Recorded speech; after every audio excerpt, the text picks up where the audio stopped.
Hello everyone. Now in this session we are going to discuss about the polygenic inheritance, or you can also call it as a quantitative inheritance. Now see, polygenic मतलब हमको यहाँ से इतना तो समझ में आ रहा है, polygenes, right? ये polygenes, poly means many and many genes inheritance ऐसा भी बोल सकते हैं, और quantitative inheritance. Now ये तो हमको उसके नाम से ही पता चल रहा है, but then first we'll find out the meaning of this and then we'll discuss what exactly this polygenic inheritance is. So this polygenic inheritance was discovered by H. Nelson L. In 1908. ये scientist ने इन्होंने ये discover किया था. Now let's take an example of whole human population. Human population की अगर बात करें तो सबका स्किन कलर सेम नहीं होता है, सबका हाइट सेम नहीं होता है, सबका इंटेलिजेंस रेशियो सेम नहीं होता है. So these are the you can say quantitative character जो हमेशा वैरी करते हैं, राइट? जैसे अगर हम हाइट की बात करें तो किसी का 5 फीट होगा, किसी का 6 फीट होगा, किसी का 5 फीट होगा. सो बेसिकली हमें यहाँ समझना है कि ये सारे वेरिएशंस है. वेरिएशंस ये पूरे पॉपुलेशन में अलग अलग टाइप के देखने को मिलते हैं. So basically these are the characters. ये बहुत बड़े वेरिएशन में पॉपुलेशन में अवेलेबल है. इसका मतलब ये है कि हम यहाँ इस पॉलीजेनिक इनहेरिटेंस को दो एग्जाम्पल के साथ पढ़ेंगे. पहला एग्जाम्पल होगा दैट इज इन्होंने जो परफॉर्म किया था, पहले वो पढ़ लेते हैं. इन्होंने what he did actually, he considered the wheat kernel colour. इन्होंने व्हीट केर्नेल कलर उसको कंसिडर किया था. सो पहले हम इन्होंने परफॉर्म किया हुआ क्रॉस पहले देख लेते हैं, then will discuss the human skin colour का एग्जाम्पल. ओके, सो हम यहाँ पढ़ेंगे अभी what he did actually. He the example is wheat kernel color. So what he did actually, इन्होंने क्या किया, he took red kernel and then he took white kernel, right? So इसके बाद red AABB and this AABB. तो ये हमारे क्या थे, फिनोटाइप्स, और ये हमारा क्या है, genotype. Now we plot the gametes of it. हमें यहां से क्या मिलेगा, इसके लिए ए, इसके लिए B, this is for A and this is for B. Okay, so हमको F1 जनरेशन क्या मिलेगा, यहां we'll get F1 generation is this. F1 generation हमको ये मिला. But then अगर हम मेंडेलियन जेनेटिक्स की बात करें तो this should be 100% red kernel होना चाहिए. But this polygenic inheritance comes under the new Mendelian और नॉन मेंडेलियन जेनेटिक्स. तो हम इसको क्या बोलेंगे, ये इनको मिला यहाँ intermediate red colour. Intermediate red मतलब वो रेड भी नहीं है, व्हाइट भी नहीं है, it is something in between these two colour के रेंजेस में उनको कुछ मिला. This is intermediate red. But then again also he did the F2 generation. इन्होंने F2 जनरेशन किया. So what we have to do exactly in F2 generation, we have to like इनको हम on selfing करेंगे. On selfing में हम क्या करते हैं, गैमेट्स को क्रॉस कर मतलब गैमेट्स फॉर्म करते हैं. तो let's find out the gametes of each one. Gametes को फाइंड आउट कर लेते हैं पहले. सो पहला गैमेट तो हमको मिलेगा ए बी, राइट? फिर उसके बाद हमको मिलेगा A and B. Then after that this is A B and finally again A B. Okay, so ये गैमेट्स मिलने के बाद now we have to perform actual F2 generation, right? So हम यहाँ F2 जनरेशन परफॉर्म कर लेते हैं. Now here I have already performed the F2 generation, right? So F2 generation मैंने already यहाँ perform किया है. बस एक दिक्कत आ रही है यहाँ कि हम लोगों को इसके फिनोटाइप कैसे हम लिखेंगे वो हमें फाइंड आउट करना है. आपको समझ में आया क्या कुछ? नाउ सी इंटरमीडिएट रेड, अगर आपको ये नहीं लिखना आ रहा है, राइट, अब ये क्या है, मे बी अभी आप ये ए एंड बी बी का लिख सकते हो, that is red kernel, right, but फिर इसका कैसे लिखोगे फिनोटाइप? तो फिनोटाइप समझने के लिए हमें रटना नहीं है, हम थोड़ा सा इसको टेक्निकली अंडरस्टैंड करेंगे। अभी यहाँ देखिए F2 जनरेशन में 2 डोमिनेंट है, राइट, 2 जीन्स डोमिनेंट है, मतलब उन्होंने कौन सा कलर दिया था, इंटरमीडिएट रेड। तो चलो पहले ये फाइंड आउट कर लेते हैं 2 डोमिनेंट जीन किस में है, यहाँ। सो चलो यहाँ किस में है, यस, यहाँ 2 डोमिनेंट जीन दिखाई दे रहे हैं, फिर यहाँ 2 डोमिनेंट है, here is also 2 dominant, here is also 2 dominant, बाकी कहीं दिख रहा है क्या? नहीं। तो चलो एटलीस्ट ये 4 के तो हम फिनोटाइप्स लिख ही लेते हैं यहाँ।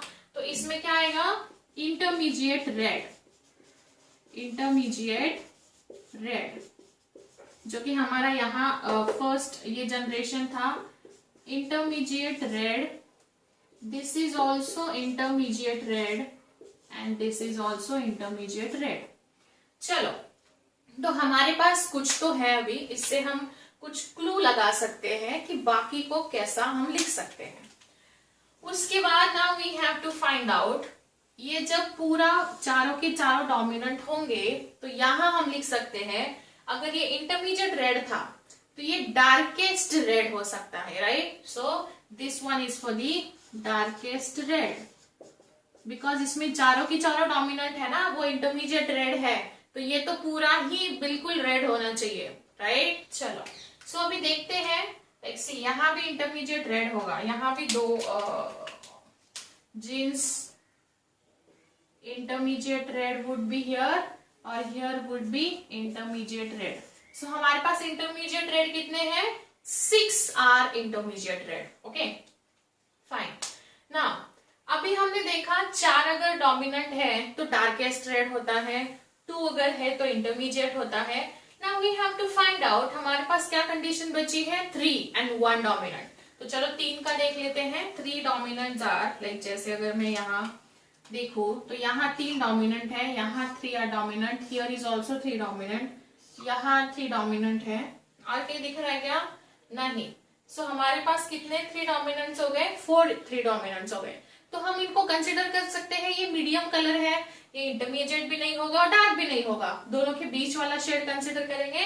So this one for the medium red, this one for the medium red, this one for also medium red and this one for the medium red, okay, समझ में आ रहा है। सी मैं यहाँ तरीका बता रही हूँ, आप कैसे इसके फिनोटाइप फाइंड आउट कर सकते हो, रटने की जरूरत नहीं है। फिर उसके बाद हमारे पास जो बचता है लास्ट वाला, जिसमें एक डोमिनेंट है। अभी देखो इंटरमीडिएट भी हो चुका है, मीडियम भी हो चुका है, डार्क भी हो चुका है, तो अभी एक लाइट शेड ले लेते हैं जिसमें एक डोमिनेंट रहेगा। So this is 1 dominant would be a light in colour, this is also light, this is also 1 for light and this is also 1 for light, right. तो ये थोड़ा सा लाइट कलर हो जाएगा, और जो फाइनल वाला है दिस AABB, वो हमको पता है which is a white kernel. हम यहाँ लिखेंगे this is for the white. समझ में आया आपको? तो जब हमारे पास चारों डोमिनेंट थे तो हम डार्क रेड लिख सकते हैं, लाइक डार्केस्ट रेड होगा। When we have a 2 dominant then it would be a intermediate red, जैसे हमारा F1 का रिजल्ट है। When it would be a 3 dominant, then this is the, you can say medium, and when we have this 1 dominant, we can say light, okay.